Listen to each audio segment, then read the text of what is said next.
বিরতির পর আমি রাকিব হাসান আবারও আমন্ত্রণ জানাচ্ছি সংবাদ যুগে। বলছিলাম বিশ্বের সবচেয়ে ক্ষমতাধর ব্যক্তিটি এখন করোনা আক্রান্ত, যিনি নিজে করোনাকে বলতেন চায়না ষড়যন্ত্র। তাহলে সেই চায়না ষড়যন্ত্র কি তবে হোয়াইট হাউসে ঢুকলো? আর এক মাস পরে মার্কিন নির্বাচন এবং তার মধ্যে এই করোনায় আক্রান্ত হওয়ার খবরটা আমরা পেলাম। আমরা জানতে চাই আমেরিকার রাজনীতিতে এটা নিয়ে কি আলোচনা হচ্ছে, একই সঙ্গে এটা বিশ্লেষণ করার চেষ্টা করব। আমরা পেয়েছি আমাদের সঙ্গে আছেন মার্কিন প্রবাসী সাংবাদিক শামীম আল আমিন এবং একই সঙ্গে সাবেক পররাষ্ট্র প্রতিমন্ত্রী আবুল হাসান চৌধুরী আমাদের সঙ্গে যুক্ত আছেন, এবং আপনাদের দুজনকেই স্বাগত জানাচ্ছি সংবাদ যুগে। শামীম আল আমিন, এটা এখন আর নতুন খবর নয় যে ট্রাম্প দম্পতি করোনা আক্রান্ত। যেটা আমরা বুঝতে চাই যে এই খবর মার্কিন যুক্তরাষ্ট্রে কেমন আলোচনা জন্ম দিচ্ছে রাজনৈতিক মহলে এবং সাধারণ মানুষের মধ্যে। ধন্যবাদ আপনাকে। বিষয়টি আসলেই তো গুরুত্বপূর্ণ এবং নির্বাচনের যখন আর খুব বেশি বাকি নেই, আপনারা জানেন যে 3 নভেম্বর নির্বাচন। সেই নির্বাচনের ঠিক আগ মুহূর্তে যখন খুব ব্যস্ত সময়ে পার করার কথা প্রেসিডেন্ট ডোনাল্ড ট্রাম্প এবং রিপাবলিকান শিবিরে, তখন এই ধরনের একটি খবর নিঃসন্দেহে তার দলের যে সমর্থক এবং দেশবাসীর মধ্যে যথেষ্ট দুশ্চিন্তা তৈরি করেছে। বিশেষত প্রেসিডেন্ট ডোনাল্ড ট্রাম্প, তিনি যদিও শারীরিকভাবে বেশ শক্তপোক্ত একজন মানুষ, তারপরও যেটি বলা হচ্ছে যে তার বয়স এবং যেহেতু ওবেসিটি 2019 সালের তার যে স্বাস্থ্য পরীক্ষা, তখনও কিন্তু তার যে একটু তার বয়সের তুলনাতে তার যে ওজন, সে বিষয়টিকে তারা খুব চিকিৎসকরা একটু সামনে এনে আলোচনাটি করেছিলেন। ফলে এই পরিস্থিতিতে যখন এই করোনায় আক্রান্ত হবার খবরটি এলো, ফলে আগামী যে বিতর্কটি অনুষ্ঠিত হবার কথা মিয়ামি ফ্লোরিডাতে 15 তারিখে অক্টোবরের, সেটি কি হবে এবার, তারপর আবার 22 অক্টোবর আরেকটি শেষ বিতর্ক হবার কথা, এ নিয়ে যথেষ্ট কিন্তু কথাবার্তা হচ্ছে। আপনাকে জানাতে চাই যে এমনকি ভাইস প্রেসিডেন্ট মাইক পেন্স এবং সেকেন্ড লেডি, ওনাদেরও করোনার যে পরীক্ষা সেটি করা হয়েছে, যেহেতু প্রেসিডেন্ট এবং ফার্স্ট লেডি তারা দুজনই করোনায় সংক্রমিত, খবরটি একেবারে নিশ্চিতভাবে আমরা জেনেছি। ফলে ভাইস প্রেসিডেন্ট এবং সেকেন্ড লেডি ওনারা করোনা মুক্ত, নেগেটিভ এসছে তাদের ফলাফল।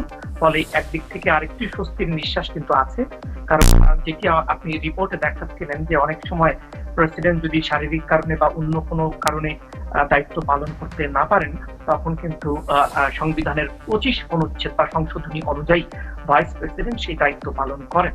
ফলে এখন পর্যন্ত ভাইস প্রেসিডেন্ট সম্পূর্ণ সুস্থ আছেন।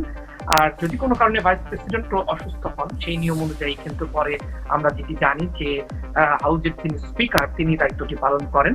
এবং বর্তমানে প্রেসিডেন্ট এবং এই ধারা পরম্পরা যেটা একজন অসুস্থ হলে পরবর্তীতে আসলে যিনি ডেপুটি থাকেন তিনি দায়িত্ব বুঝে নেবেন, এবং আপনি বলছেন যে এখন পর্যন্ত তিনি সুস্থ আছেন, কোয়ারেন্টাইনে আছেন এবং হোয়াইট হাউসে আছেন। অনেক ধন্যবাদ শামীম আল আমিন যুক্ত হওয়ার জন্য।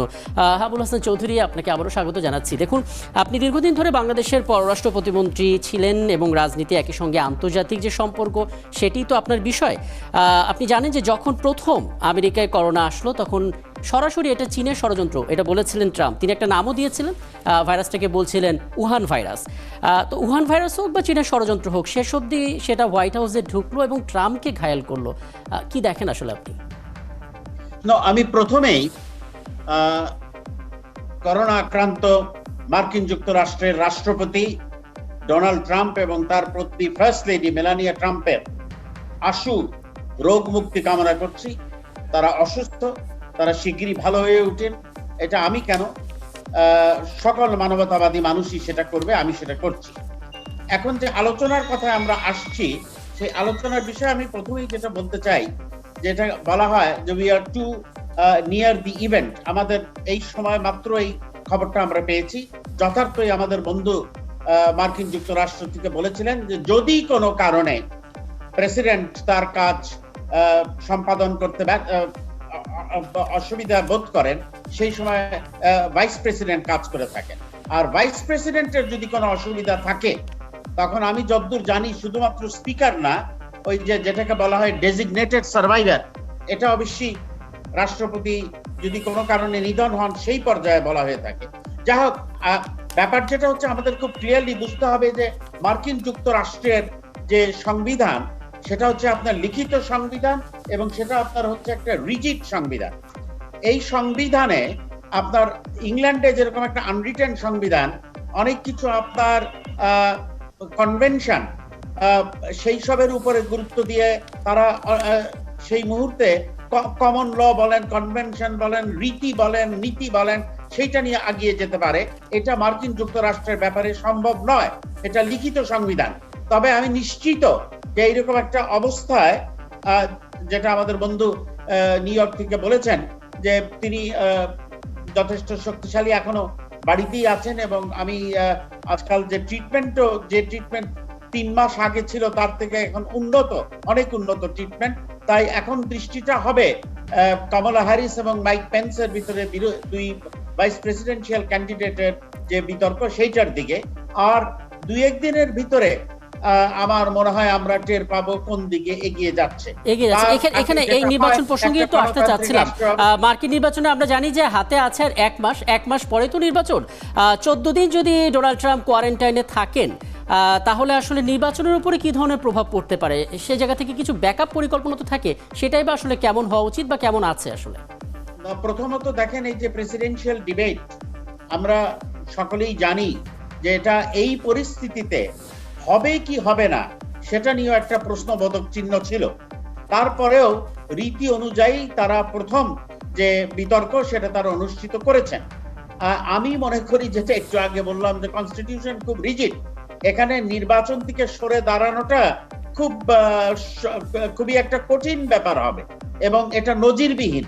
সেই জন্য এটাকে মন্তব্য করা খুবই কঠিন। এমনকি মার্কিন যুক্তরাষ্ট্রের সংবিধান বিষয়ক যারা উপদেষ্টা, সংবিধান নিয়ে যারা কাজ করেন, সেই দেশের যারা বিখ্যাত আইনজীবী, তাদের পক্ষে একটা সম্মতি ক্রমে এই ব্যাপারে সিদ্ধান্ত এই মুহূর্তে আবুল হাসান, এই জায়গাটা আমি একটু বুঝে নিতে চাই আপনার কাছ থেকে। নির্বাচনের ক্যাম্পেইন বলুন কিংবা ডিবেট বলুন, ট্রাম্পের অবস্থান কিন্তু খুব একটা ভালো ছিল না। তো সেই ক্ষেত্রে নিজের করোনা আক্রান্তের ইস্যুটাকে কি তিনি নির্বাচনে একটা সিম্প্যাথি হিসেবে কাজে লাগাতে পারেন বলে আপনার মনে হয়? শোনেন, everything is fair in love and war, এই কথাটা আমরা জানি।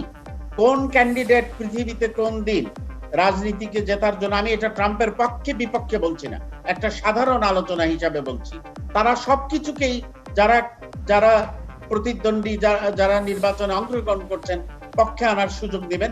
একইভাবে যারা বিরোধিতা করছেন তারা সেটার বিরোধিতা করার সুযোগ নেবেন। এই স্ট্র্যাটেজি তারা নিতে পারেন এবং সিম্প্যাথি পাওয়ার তো এটা পরিকল্পনা অনেকভাবেই হয়ে থাকে, রাজনীতিতে হবে।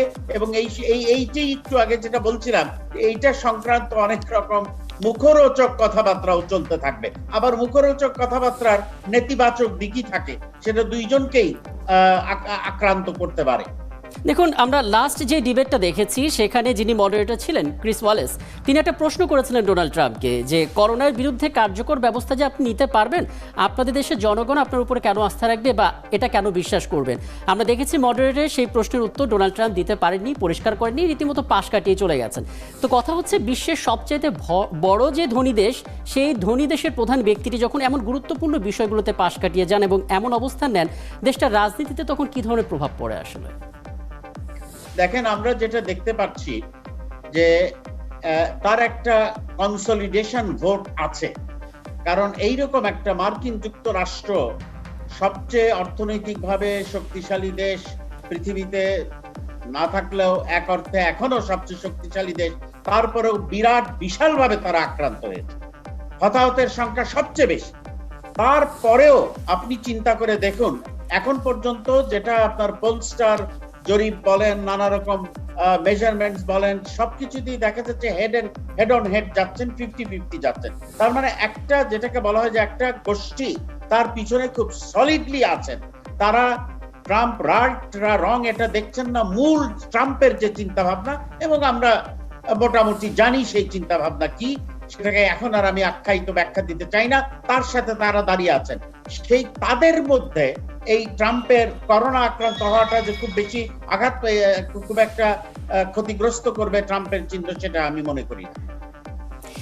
সেক্ষেত্রে সবশেষ যদি আরেকটু আপনার কাছে জেনে নিতে চাই, এখন আসলে যেই পরিস্থিতি তৈরি হলো মার্কিন নির্বাচনে, বাংলাদেশেও এখানে তো কমিটিতে যারা আছেন তারাও তো আসলে সেই জায়গা থেকে নির্বাচনে একটা অংশীদার।